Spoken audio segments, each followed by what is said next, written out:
మహిషాసురుని కూడా దేవుడిగా కొలిచే ప్రాంతం భారతదేశంలోనే ఉందని తెలుసా? అవును, ముఖ్యంగా జార్ఖండ్, ఒడిశా గిరిజన తెగలు, మెయిన్గా సాంతాల్ తెగలు మహిషాసురుడు తమ పూర్వీక వీరుడని నమ్ముతారు.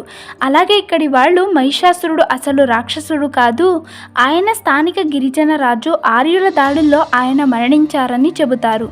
అందుకే వీరు మహిషాసుర మృత్యు దినోత్సవం అనే జ్ఞాపకోత్సవం ప్రతి సంవత్సరం జరుపుకొని అక్కడి విగ్రహానికి పూలు నైవేద్యం సమర్పిస్తారు.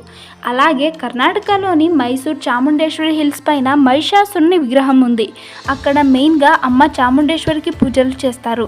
కానీ కొంతమంది మహిషాసురుని విగ్రహం దగ్గర దీపాలు వెలిగించి పూలు పెడతారు, ఎందుకంటే అతను శత్రువైన ఒక వీరుడన్న భావనతో.